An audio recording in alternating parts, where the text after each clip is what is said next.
What's going on, y'all? And welcome back to No Look Marv Hook episode 2. Episode 2 here on this. This is gonna mainly be a basketball show, but we'll touch other sports if there's anything major going on. But I haven't done this in a while. I did this way back early in the fall. I'm gonna try to be more consistent with this and talking to you guys about what's going on with the league. And, as we start pushing closer to the playoffs, I think I'm going to start doing a lot more of this. There's a lot to go over, man. Um, Definitely want to. There's two major things that we got to talk about. If you guys know me, I am a Celtics and Grizzlies fan. And you could probably tell if you've been paying attention as we record this on a Monday, March 6th. It's been a bad week for both organizations. It's been a bad week to be a Celtics fan and a Grizzlies fan for obvious reasons, man. A lot to touch upon.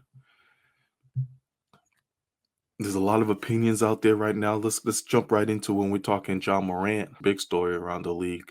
For those, everyone knows the story. He's gone indefinitely right now, away from the team indefinitely for his latest action on Instagram Live, brandishing a pistol at a strippy. It's where'd we start with Ja, man? First of all, you hear all the talks right now on him, and everyone's voicing their concern. Ja's different. Like, people really love this dude. And I think that's why the tone is very soft and concerning compared to if it was someone else that people didn't really love and embrace. Ja has had one of the best selling jerseys last year, right? NBA is really trying to push him to be one of the faces of the leagues. When you talk about American basketball players that they're trying to push, the LeBrons and the Steph Currys are there, but they're Kevin Durant's, but they're on the other side of 30. You need a new face. And you think of it, who do you have? You have Tatum, you have Ja, and you have Zion. And if you ask my opinion, they were really pushing it for it to be Ja. Why not? The guy's electric. He's outspoken, the way his style of play, the way he had the Grizzlies, they were a great story, especially last year. The media kind of turned on them this year with all the foolishness, but they were a great story. And John Morant is really that face. Dude got a Nike deal, a signature shoe. Not many, not many basketball players that got a Nike signature shoe. Like, so the path is there. The path is right there for John Morant to become that superstar. And 23 years old, the future is bright for him, and he's a great basketball player, and by all accounts looks like a great person. The story with his father is awesome. We love seeing his dad on courtside, something that we don't get to see enough of, as black fathers being there for their sons, especially supporting their sons. So these actions as of late have been concerning. Months back we heard about the Ja and his circle pointing a gun at the Pacers staff. Investigation happened, nothing went down. NBA is like, yeah, cool, we looked into it. Then maybe a little over a week ago, we hear about the situation. Um, we hear about the situation where he beat up a 17-year-old. Did that happen last summer or something like that? And then he flashed a gun at the 17-year-old. And then we hear about a mall incident that Ja Morant's mom got in with someone at the mall. Then Ja came, was waiting for the dude outside to beat them. It was crazy. We're hearing all of these stories, but there's no proof behind it. There's nothing behind it for us to really be concerned. And then you wake up Saturday morning and you see Ja wilding on IG, having a great time on IG Live, his IG Live, brandishing the gun. Look, you go everywhere, everyone's gonna be telling Ja, this is what you need to do. This is how you're supposed to. I'm not here to do any of that. A lot of people have come out and said, "Oh, well, Ja, who's in Ja's circle? Or he needs better people around his circle. He needs." We don't know these people. We don't know who's in his circle. We don't know who's telling who what to do. Ja's a 23-year-old man. One.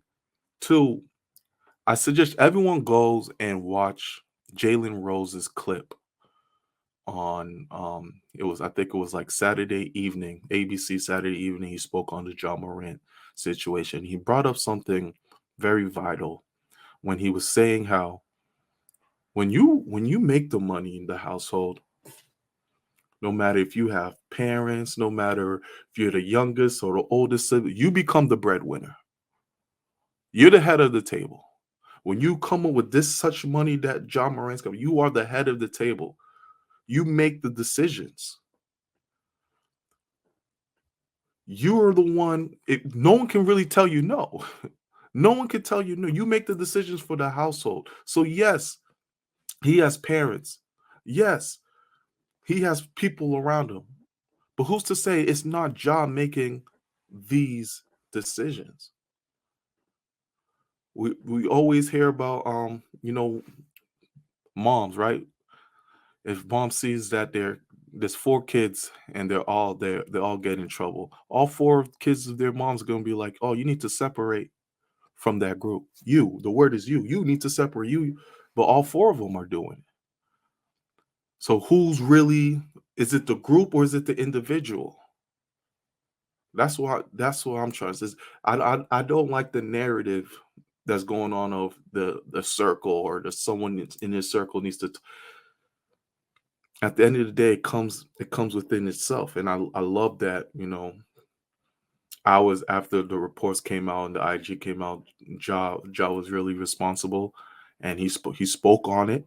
He spoke on what he said. Yo, I take full responsibility, and I need to work on myself. Actually, I want to get the full quote. So Josh says, I take full responsibility for my actions last night. I'm sorry to my family, teammates, coaches, fans, partners in the city of Memphis, and the entire Grizzlies organization for letting you down. I'm going to take some time away to get help and work on learning better methods of dealing with stress in my overall being. So the Grizzlies came out and gave him a two game suspension.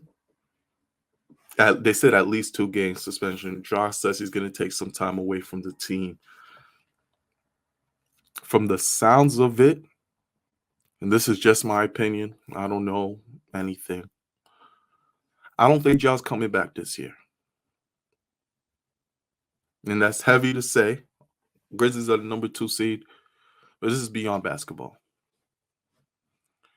I don't think Ja Morant comes back this year. What we saw Saturday morning was very concerning for multiple reasons. Everyone's talking about the bag that Ja can lose. When this came out, I was like, oh, and me too. Initially, right? The first thing you think about is, oh man, he's good. He's sabotaging his money. What is he doing? He's gonna lose the bag. He's gonna lose the bag. But it's way bigger than a bag. He's gonna be put in a bag. Ja will be put in a bag if he continues these actions. You think people won't test him? You walking around with a gun, you don't think people are gonna test your character? See what you're gonna do with that? And what happens from there? Bro, we see it over and over again in this hip hop culture. We talk about it all the time on Double M. All the time. This is how we get killed. Flashing these things that are not necessary for our culture. This lifestyle that is not necessary. What are we trying to show here? What are we trying to represent? I don't think what we saw Saturday is Ja. I don't think that's his character. But this new wave is all about flexing. We all want to flex what we have and keep flexing that gun, see what happens to you. I'm concerned for Ja's life. I don't give a damn about the money, the endorsements, or the basketball at this point. I'm concerned for his life. And when you come out and say that you're stressed, and you're concerned for your well-being, is if he's serious about what he's saying, I don't think he should play. I don't even think he should play. Let alone do I think he will. I don't think he should play this year. Because it seems like he's fighting something internally. And I don't even think I said this here, but let me preface and say I'm wishing the best for Ja. I'm hoping, and I do believe that this can be hopefully the last time we hear something about this, but I'm wishing him the best. But he might be fighting something internally. So this is a kid from the country, bro. The countryside. Got thrown into all this money and fame. We don't know what that's like. Well, I don't know what that's like. Most people I know don't know what that's like. Jalen Rose, that's why I'm telling you guys to go watch it. He knew what that was like. He knew what that was like. And I loved everything that he said in his spiel. He's fighting something. The stress of the basketball, the end of the year, and going into the play. There's a lot. There's a lot on him. There's a lot on Ja. And maybe he can't handle it right now. So he needs to take the time necessary to get himself right. Do I think that it's going to take a weekend? That doesn't sound like a weekend thing. That, I'm going to take some time and I'll be back next week. That doesn't sound like that to me. Sounds like he's going to need to take some serious time on this. And I hope he does. For his life, his well-being, his family. And that's not to say that he can't have people in his circle to talk to him, but how do we know he doesn't? We can't assume these things. That's my issue. We can't assume that he doesn't have good people in his circle. We can't assume that his dad or his parents are not speaking to. We can't assume none of that.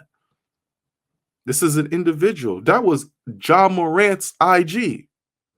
That wasn't his boys trying to sabotage him. Or his boys putting things on the Instagram and getting that was Ja. That was Ja flexing that. So I'm wishing him the best, man. I'm hoping that he can get himself right. I don't know if he comes back this year, to be honest. I hope that's not trying to be hot takey or anything like that. I'm just thinking about him, and I hope this is a future young bright superstar in this league. But he needs to take care of himself mentally, and he came out with the statement. Kudos to him that he'll do so, and I think he will. Let's talk about this. Let's talk about the Celtics. As I record this, they are playing the Cleveland Cavaliers. No Jason Tatum, no Al Horford. I believe another player is not playing, but I think this was a perfect time to do a video and speak on them. Celtics came off one of their worst losses against the Brooklyn Nets when they were up 28. Jason Tatum's birthday. They're up 28, and they one of the most pathetic showings that they that they could have on Saturday. And Brooklyn beat them. So that would mean that you're facing the Knicks, who have given you trouble all year. You would think they would show up for that. And they struggled again. They struggled again. Game went to double overtime thriller. And I want to say this before I even get onto the Celtics. Knicks are legit. I like this Knicks team. When I say legit, meaning like they can get to the second round of the playoffs, definitely, and cause havoc in the second round as well. This team is legit. I love Jalen Brunson, what he's added to this team, taking a lot of pressure out of Julius Randle. Julius Randle has come to his own. He's super comfortable. He's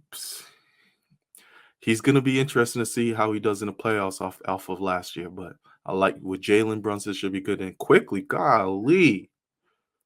went off against the Celtics, and he's been going off for the past month. He's really been putting a stamp on things.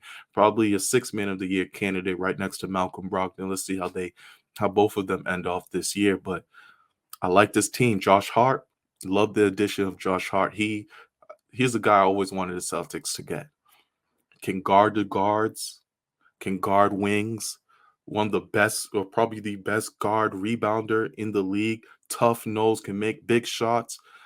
Perfect role player to have. I like Josh Hart. But Celtics, this is a team that we consider a contender, title contender. Knicks beat them 3 times. Knicks have beat the Celtics 3 times in a row. And I think nationally we all believe the Celtics are title contending team. So let's talk about my concerns here. Joe Mazzulla. Look, Joe Mazzulla was put in a impossible situation. It's just impossible. You come in to a team that just went into the finals 2 days before you found out you're going to be coaching them 2 days before training camp. You can do no right unless you win a championship or get back to the finals, and that means you rode the wave. So you're in an impossible situation. So I've been lax on him and on the criticism. But the Celtics have committed to him long term. So I feel like all bets are off now. Now we can really start talking about Joe. And I mean, still, new coach, rookie coach, 34 years old, learning on the fly.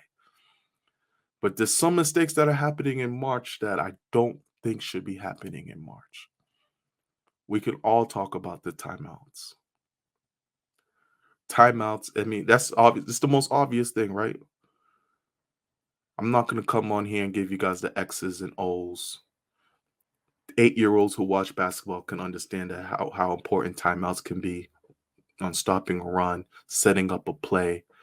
But like last night, man, last night, so Sunday evening against the Knicks, Mazzulla, at the end of regulation, the end of the first overtime, refused to call timeout to set up a play for his team. Refused. And this has cost the Celtics some games during the season. It has cost Celtics. So what is this social experiment? What is this stubbornness that Mazzulla is trying to show his team? Because in the playoffs, you need to use your timeouts. There's no say my players are going to ride the wave or this is going to make them better. It hasn't worked. It has not worked yet. There was one possession late, I believe in the end of overtime. Celtics have the ball with maybe 15 seconds left.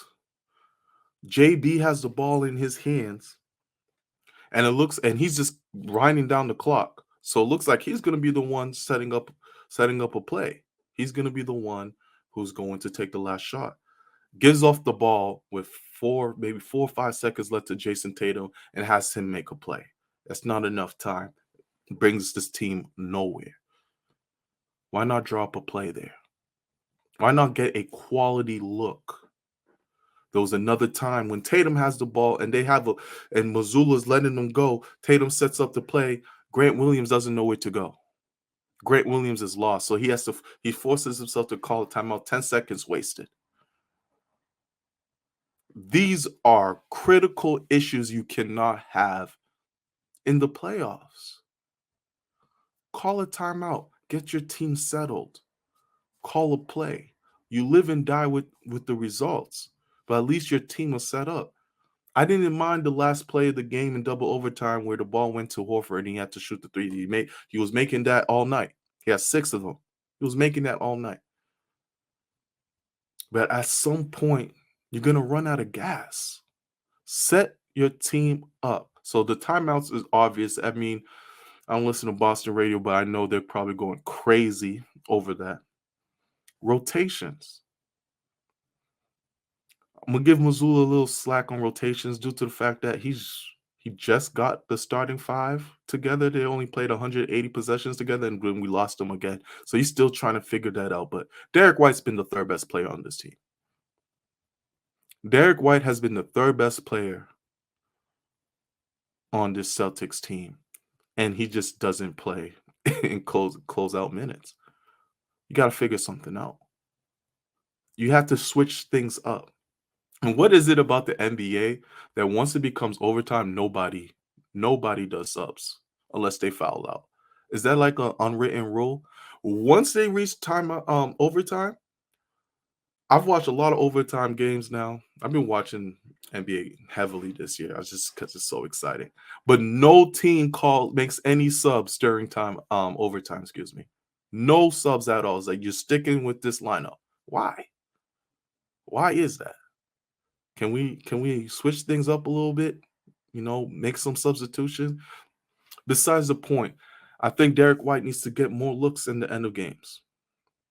He's been better than Marcus Smart. Marcus Smart's he bust his ass last game against the Knicks. Defensively, he bust his ass. But Marcus Smart's been hobbling. For most part of the season, he's been hobbling. He has not looked the same. I trust Derek White to get to the rack way better than I trust Marcus Smart right now. Derek White's been shooting at a better percentage than Marcus Smart right now. And I'm not saying you just completely bench Marcus Smart, but put Derek White, put a lineup of Smart, White, the Jays, and then a big. Try something else out. It's because sometimes a double big lineup's not working. Or sometimes you have Grant in there, and Grant's not working. Like Grant was tough. Yes, was tough last night against the Knicks. He's been having a rough second half of the year in general. But I would like to see more versatile lineups with Mazzulla. And then my last thing I want to talk about is Tatum. Tatum MVP candidate, averaging 30. He had 40 against the Knicks. He's been amazing. But here's where analytics is starting to mess up with his game. So we all remember when Tatum was being too Kobe, right? He was taking those tough mid-range jumpers, and you're looking at like, yo, bro, all these tough mid-range shots. Take a couple steps back, start shooting more threes. Start shooting more threes. No more mid-range. Get to the rack, shoot threes. That's how all NBA is now, right? Those two shots, you're either gonna get to the rack or you're gonna shoot threes. There's no mid-range. Those were all of Jason Tatum's shots against the Knicks. It was either in a restricted area or a three-point shot. At the end of games, all Tatum did was chuck up threes. That's all he did. And eventually, in his overtimes, he would get to the rack a little bit. He's becoming predictable. End of games, he's becoming very predictable, and that's going to hurt in the playoffs. Because now all the analytics have been thrown to his head like, oh, you need to shoot threes. You need to do get a bucket. Get a better bucket. You're 6'9", 6'10".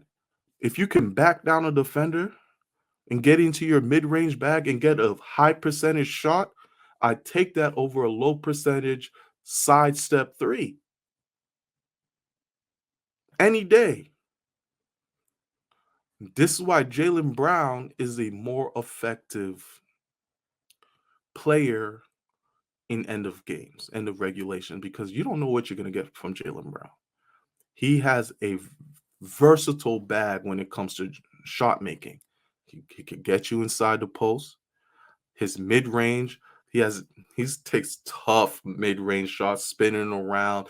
Defenders don't know what to do with him unless they're stripping the ball. But they don't know what to do with Jaylen Brown because he could pull up for three. He can attack in the rack or he can hit the mid-range. It's versatile. You need that in end of games. Tatum, you know what he's going to do. You know he's going to shoot the three. If not, he's going to attack the basket. But most likely he's going to take that three-point shot. So we need Tatum, especially during the playoffs, to be more versatile with his his shot making at end of games. We need to start giving Jaylen Brown the ball more in end of games. Give him a chance to make those tough shots. So Celtics are concerning. Um, it's looking like they're going to be the number 2 seed. They can still make a run. It's not the end of the world. They can still make a run here, but that 20-5 start was always concerning to me. If you guys watch some of the older Double M episodes, you would know that that was fool's gold to me. And there wasn't much from there that you could take away. They were just hot, shooting at an insane clip. But once the jump shot stopped going, what was going to happen? My dad asked me this question the other day, and it's been stuck with me. He goes, "What is Celtics plan B?" I said, "What do you mean?" He goes, "When the 3-point shots aren't falling, what is their plan B?" Because they haven't shown it. They haven't shown that they can adjust and do something else.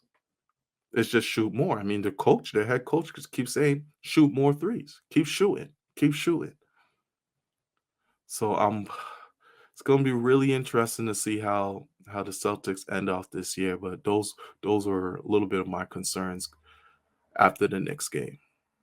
Real quick, want to close this out talking about some JBJ, John Bones Jones, the GOAT, came back, submitted Cyril Gaines in like 3 seconds. If you bought this matchup and you was in the comfort of your home, you paid the 70 whatever it costs now for UFC, I feel sorry for you. I was out. Usually go to like a sports bar or something to watch these games, but Bones is back. He's officially the GOAT. He'll get Stipe next.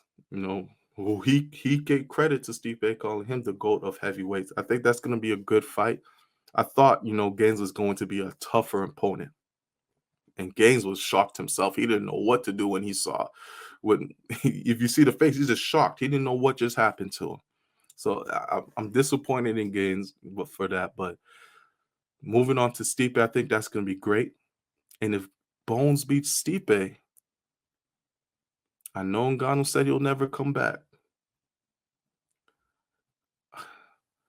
But maybe he talks. Maybe there's some talks with the UFC, and Ngannou comes back, and that's the trifecta right there. Gaines, Stipe, and Ngannou. And that's a great way for Bones to end out his career. I mean, that the last part is fool's gold. I don't know how much that's going to be, but I'm excited for Stipe. I think that they'll make that fight happen in July, maybe on International Fighters Week. That'll be really cool.